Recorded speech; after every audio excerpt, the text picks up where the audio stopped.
सख्ती से कहे तो इक्विटी मार्केट सर्टेनिटी के लिए तरसते नजर आते हैं, किंतु राष्ट्रपति डोनाल्ड ट्रंप के लिबरेशन डे के बाद जहां पे उन्होंने शॉकिंग और हॉकिश अनाउंसमेंट्स किए, मार्केट्स की एम्बिग्विटी और बढ़ गई है।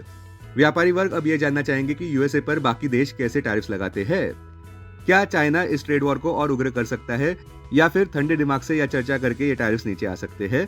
फिलहाल के लिए आज देखें तो एम्बिग्विटी की वजह से निफ्टी केवल नीचे ही जा रहा है ऐसे लग रहा है। अपने दिन की शुरुआत समझदारी से करें। महत्वपूर्ण खबरें और दुनिया भर के स्टॉक मार्केट्स पर विश्लेषण के लिए इस वीडियो को अंत तक देखना न भूलें।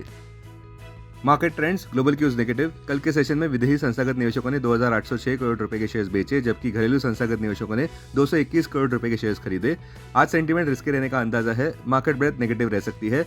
निफ्टी के टेक्निकल्स वीकनिंग मोमेंटम और ब्रेकडाउन की ओर इशारा करते हुए अप्रैल महीने के ऑप्शंस डेटा अनुसार निफ्टी की नियर टर्म ट्रेडिंग रेंज 21,500 से 24,500 के बीच हो सकती है।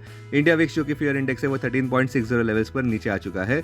लास्ट चेक पर यूएसडी INR 85.62 लेवल्स पर और नीचे था। निफ्टी का पुट कॉल रेशियो 30 अप्रैल एक्सपायरी के लिए 0.79 पर, बैंक निफ्टी का put call ratio 24 April expiry के लिए 1.06 पर। आज के लिए निफ्टी का आउटलुक वोलेटिलिटी देखने को मिल सकती है और नेगेटिव बात यह है कि कहीं नहीं बल्कि और नीचे जा सकता है। अब आज की थीम पर ध्यान देते हैं। दुनिया भर के स्टॉक मार्केट्स ट्रंप के हॉकिश टैरिफ्स को लेकर काफी चिंतित है। इसकी वजह से दलाल स्ट्रीट पर और चिंता बढ़ सकती है, जहां पे निफ्टी का मेक और ब्रेक सपोर्ट अब 22,701 मार्क पर देखा जा रहा है। कुछ हफ्तों के दृष्टिकोण से हमें लगता है कि निफ्टी 22,701 मार्क के नीचे गिर सकता है, क्योंकि ट्रंप के एडमिनिस्ट्रेशन ने 26% टैरिफ इंपोज किए हैं भारत पर। यही अगर बाकी देशों की तुलना में देखें तो थोड़े ज्यादा नजर आ रहे हैं, जहां पे यूरोपियन यूनियन पर 20% टैरिफ्स लेवी किए गए हैं, जापान पर 24% टैरिफ्स लेवी किए गए हैं और साउथ कोरिया पर 25% टैरिफ्स लेवी किए गए हैं। ट्रेड वॉर और उग्र हो सकती है, क्योंकि चाइना पर सबसे ज्यादा टैरिफ्स लगाए गए हैं 54% के। संक्षेप में कहे तो ट्रंप के टैरिफ थ्रेट्स पर्मा बुल्स को दूर ही रख सकते हैं। टेक्निकली अगर देखें तो निफ्टी क्लोजिंग प्राइस 23,250, सबसे बड़ा मेक और ब्रेक सपोर्ट निफ्टी के लिए 22,701 मार्क पर, इमीडिएट रेजिस्टेंस 23,451 मार्क पर। आज की ट्रेडिंग रेंज 22,900 से 23,400 के बीच हो सकती है, bias negative. Bank Nifty closing price 51,597, bank Nifty के लिए सबसे बड़ा इंट्राडे सपोर्ट 50,407 मार्क पर, बैंक निफ्टी के लिए सबसे बड़ा रेजिस्टेंस 52,065 मार्क पर। बैंक निफ्टी की आज की ट्रेडिंग रेंज 50,300 से 51,900 के बीच हो सकती है, बायस नेगेटिव। कल के सेशन में अच्छी बात यह रही कि बैंक निफ्टी ऊपर बढ़ता रहा, बावजूद इस बात के कि ट्रंप ने टैरिफ अनाउंसमेंट्स किए हैं।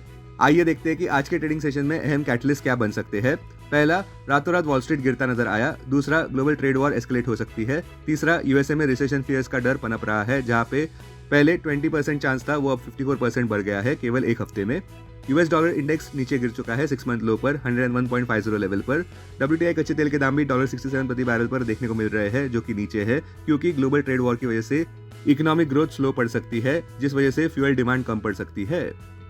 स्टॉक स्पेसिफिक खबरों में बजाज फाइनेंस कल के व्यापार में 0.84% नीचे था, क्योंकि आरबीआई के लेटर ऑफ डिस्प्लेजर की वजह से ऐसा देखने को मिला।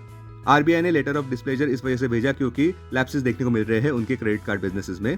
तेजस नेटवर्क्स दूसरी ओर ऊपर बढ़ा 9% से, क्योंकि रिपोर्ट्स अनुसार बीएसएनएल ने ₹61,000 करोड़ का 5G एक्सपेंशन प्लान लॉन्च किया है। तेजस नेटवर्क्स एक अहम सप्लायर है 4G 5G RAN इक्विपमेंट और रूटर्स में, और ये एक्सपेक्टेड है कि बीएसएनएल की इस अनाउंसमेंट का ये की बेनिफिशियरी बन सकता है। Mahindra and Mahindra financial services में गिरावट देखने को मिली, क्योंकि ओवरऑल डिसबर्समेंट Q4 FY25 में ₹15,480 करोड़ की ही देखने को मिली, जो कि 1% ही हायर है Q4 FY24 की तुलना में। अब डेरिवेटिव्स डेटा डैशबोर्ड पर ध्यान देते हैं। Nifty April futures last traded price 23,328, premium +78। Put call open interest ratio Nifty 24 April expiry के लिए 1.15 पर, बैंक निफ्टी 24 अप्रैल एक्सपायरी के लिए 0.93 पर। Maximum call open interest Nifty के लिए 23,500 और उसके बाद 24,000 स्ट्राइक प्राइस पर। बैंक निफ्टी के लिए maximum call open interest 53,000 strike price पर। Maximum put open interest Nifty के लिए 23,500 और उसके बाद 23,000 स्ट्राइक प्राइस पर। बैंक निफ्टी के लिए maximum put open interest 50,000 strike price पर। Futures one day highest open interest change पर ध्यान देते हैं। लॉन्ग बिल्डअप में IDFC First Bank, Bank of Baroda, SBI, IEX, Biocon. Short covering में BEL, Sun Pharma, Asian Paints, AU Bank, JSL। Short buildup में HCL Tech, KPIT Tech, Persistent System, Infosys, Bajaj Finance. Long unwinding में BSE, नौकरी, Bajaj auto, Pidilite. आज कोई भी स्टॉक F&O बैन में नहीं है। अब BSE डेरिवेटिव्स डेटा डैशबोर्ड पर ध्यान देते हैं। Sensex April futures last traded price 76,618, premium +323। Put call open interest ratio Sensex 29 April expiry के लिए 1 पर, बैंक एक्स के लिए 0.92 पर। Maximum call open interest Sensex के लिए 80,000 स्ट्राइक प्राइस पर, बैंक एक्स के लिए 59,500 स्ट्राइक प्राइस पर। Maximum put open interest Sensex के लिए 76,500 स्ट्राइक प्राइस पर, बैंक एक्स के लिए 59,500 स्ट्राइक प्राइस पर। टेक्निकली अगर देखें तो सेंसेक्स क्लोजिंग प्राइस 76,295, सपोर्ट 75,400 और उसके बाद 74,700 मार्क पर, रेजिस्टेंस 76,701 मार्क पर और उसके बाद 77,500 मार्क पर। आज की ट्रेडिंग रेंज 75,600 से 76,511 में हो सकती है, बायस नेगेटिव। 21 DMA 76,341 मार्क पर, 50 DMA 77,160 मार्क पर, 200 DMA 75,299 मार्क पर। Investments in security markets are subject to market risk. Read all the related documents carefully before investing. This content is purely for information and educational purpose only and in no way to be considered as an advice or recommendation.